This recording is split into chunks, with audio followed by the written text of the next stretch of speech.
I was told yesterday that the Archbishop of Canterbury, Justin Welby, had retired, stepped down, resigned from the office, which was welcome to me. I've just seen a number of headlines over the last couple of years of him virtue signaling towards progressivism.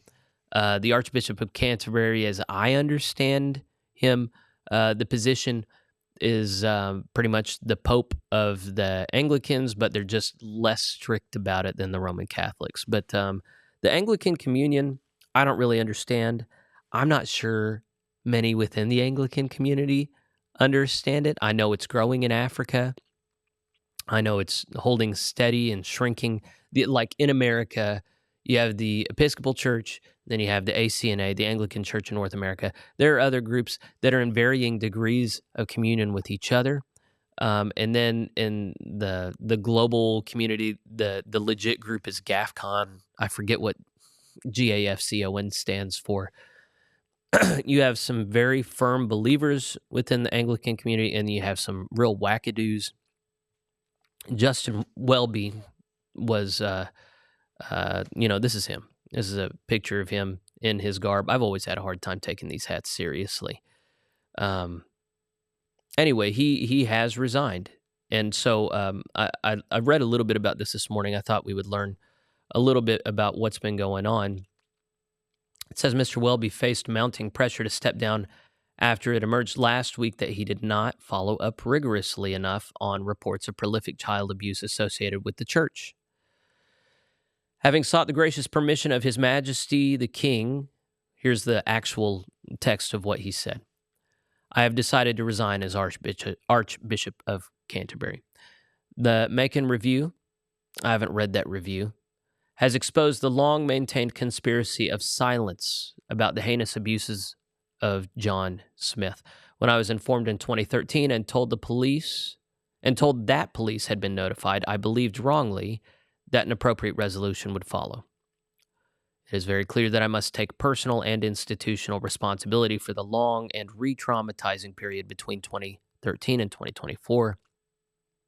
It is my duty to honor my constitutional and church responsibilities, so exact timings will be decided once a review of necessary obligations has been completed, including those in England and in the Anglican Communion. I hope this decision makes clear how seriously the Church of England understands the need for change and our profound commitment to creating a safer church. As I step down, I do so in sorrow with all victims and survivors of abuse. The last few days have renewed my long-felt and profound sense of shame at the historic safeguarding failures of the Church of England. For nearly 12 years, I have struggled to introduce improvements. It is for others to judge what has been done. In the meantime, I will follow through on my commitment to meet victims. I will delegate all my other current responsibilities for safeguarding until the necessary risk assessment process is complete. I ask everyone to keep my wife Caroline and my children in their prayers. They have been my most important support throughout my ministry, and I am eternally grateful for their sacrifice. Caroline led the spouses program during the Lambeth Conference and has traveled tirelessly in the areas of conflict, supporting the most vulnerable, the women and those who care for them locally.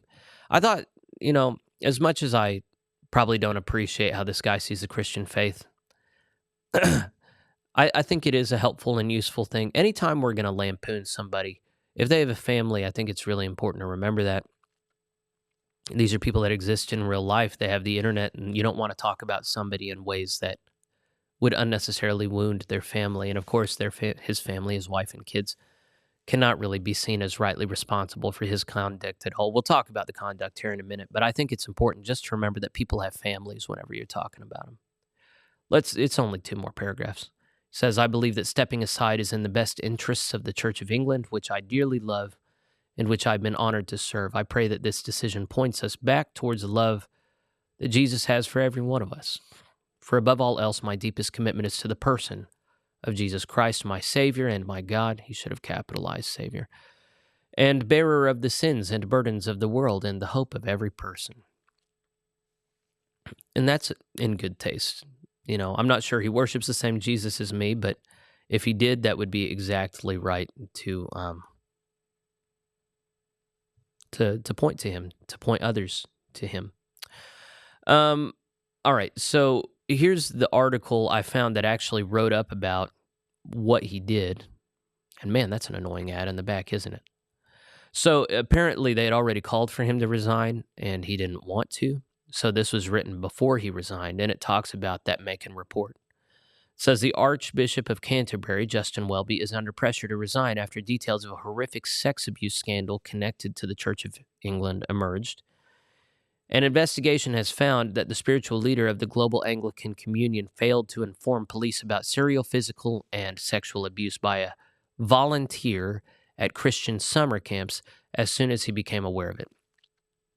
So we're not talking about a culture of child abuse like in the Roman Catholic Church, where many priests were shuffled around with the knowledge of overseers who just did not allow for accountability. We're not talking about priests or church leaders in any capacity, like official ordained leadership, being permitted in this way. We're not talking about someone hearing these reports and not telling the police. Rather, as Welby himself said, I made sure the police heard about it and then I assumed it was taken care of, which should be a safe assumption. So if he's lying about that, then that should be exposed. But we're talking about a church volunteer, one man who did all this harm, and the entire Church of England is having to answer for it, and the head of that church is resigning for it. Seems a little incongruent to me. And that's, I hate to say that because, Welby, I don't appreciate his ministry. But even so, these are the times that we're living in where we're not talking about an infraction on his part. We're talking about an administrative decision that he made a decade ago, 2 decades ago. And it was a wrong decision. He should have followed up, I guess. But even so, hindsight's 2020. When you're an administrator, you have all kinds of decisions to make. And, I'll talk a little bit more about it, but y'all know I care about churches being safe places for children and defending against pedophiles and predators in the church. I've talked about this recently. I feel like my record is clear. Even so, there are realistic standards and unrealistic standards to hold leaders to. And I guess as I read about this and think about this, I'm increasingly clear that although Welby should probably be asked to step down because of his theology, I'm not sure it's right to hurt him for this, as heinous as it is, and it is heinous. An investigation, let's see, Prime Minister Keir Starmer has also spoken out about the matter and refused to back the Archbishop up. Here's everything we know about the scandal so far. On Thursday, the church released results. I'm going to make this a little bigger for y'all. Of an independent review into John Smith, a barrister who ran Christian summer camps in the 1970s and 80s. The review found that he sexually, psychologically, and physically abused about 30 boys and young men in the UK and 85 in Africa over 5 decades. So the remarkable thing to me is not that necessarily that this happened. I hate that we live in a sick world with sick people, but we do. It's not that the church, when they learned about it, handed it off to the police and then didn't follow up. What is surprising to me is you have 110 boys, 115 boys at least, who had no parents that went and just killed this guy. I hate to laugh about it. I shouldn't have laughed. But to imagine that someone can do this much harm and get away with it for as long as he did. He's dead now. There's not even any justice to be had. And I just hate that we live in a world where there's so many children who have nobody to defend them, to avenge them, to I pray about this sometimes because if somebody hurt one of my kids like this, I'm self-aware enough right now to know that I'm not sanctified enough to let them do that and there to be no answer. I can't believe that 115 kids had nobody stand up for them. It just makes me really sad. The 251-page report, that's why I haven't read it, concluded that Welby failed to report Smith to authorities when he was informed of the abuse in August 2013, soon after he became Archbishop of Canterbury. It emerged that the church officials were first made aware of the abuse in 1982 when they received the results of an internal investigation into Smith. The recipients of that report, quote, participated in an active cover-up, end quote, to prevent its findings from coming to light, the Macon Review found. Okay, so those guys, whoever they are, need to be found and punished. While it's not clear which church officials received the report at that time, back in 1982, Welby wasn't Archbishop of Canterbury yet, and he was informed about the abuse nearly 3 decades later. So the guy that's resigning now was informed about these things 30 years after the fact. The independent review into the allegations was carried out by Keith Mackin, QC. I don't know what QC means. Between 1984 and 2001. Smith moved to Zimbabwe and subsequently relocated to South Africa. He continued to abuse boys and young men in Zimbabwe, and there is evidence that the abuse continued in South Africa until he died in 2018. Smith's abuse wasn't made public until a 2017 investigation by Britain's Channel 4 television, which led Hampshire police to start an investigation. Police were planning to question Smith at the time of his death and had been preparing to extradite him. So the guy never got justice, and that's really a tragedy. It's a tragedy that the people in charge at the time swept it under the rug. It's also important to remember, though, the culture was very different back then. And we were talking about presentism yesterday, looking back and judging people in the past with our eyesight today. In the past, I mean, it's only a very recent thing that people got the clarity, and I'm 100% behind it, that accountability and transparency is more important than institutions saving face.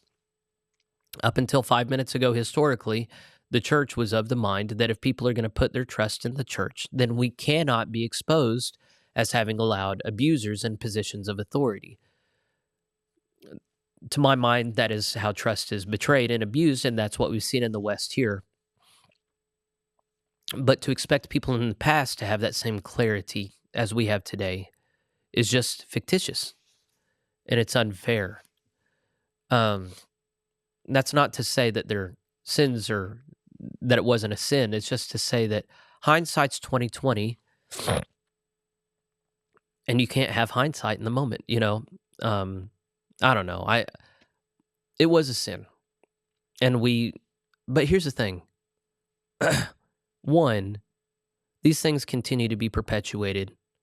The church is actually, when it comes to other institutions dealing with children, I'm of the mind that it's probably the safest place that kids have been, even acknowledging the bad things that have happened. And one of the least safe spaces, according to a study done on, I want to say, Philadelphia and Chicago public schools, is the public school system. There is so much child abuse that goes on there that we're not allowed to talk about because of current societal loyalties. And so that's not to say that the church is good and the school system is bad. That's to say that we have a general pedophilia problem in our culture. We've always had pedophilia in the human race. There hasn't ever been a time that was pure and perfect. There have been better times than now. In a sexually licentious culture where people's desires are never wrong, you have people called MAPs, minor attracted persons, and some of them know that it's bad and they can't do it. But there's a huge number of people for whom God made me this way. This is who I am. This is good. Children are sexual creatures. This is an okay thing. And there needs to be a very, you find these reactions and you put it all on one guy, Justin Welby in this case. You'll find different cycles of this. But we still are not, there's a sector of the population that talks about how big a problem this is. They're usually associated with QAnon and dismissed as crazies. But with every big bust that breaks up these networks of people who share footage and actually do things themselves, it's being exposed more and more. It's a huge problem. Now, does the Anglican Church have a problem with it? Probably not. The United Methodist Church has gone through its own stuff. Boy Scouts of America operating alongside of it. I talked recently about how important it is that in our local churches, we always have 2 adults or 3 with vulnerable kids. And if you can't do that, then they should just be with the adults. I know nobody wants to hear this. But you can't facilitate these situations anymore. And if there is a grown man in particular, I hate to be like this, but men, it's not that women don't do it, but men and at greater rates do this. If you have a grown man that you continually find trying to be alone with kids or you got to kick him out. he's got to go. It doesn't matter if you got a real accusation that can be substantiated. You just need to make clear on the front end. The culture of this church is that adults are never alone with kids that aren't theirs. And if somebody breaks that, they got to go. You cannot have that in your church.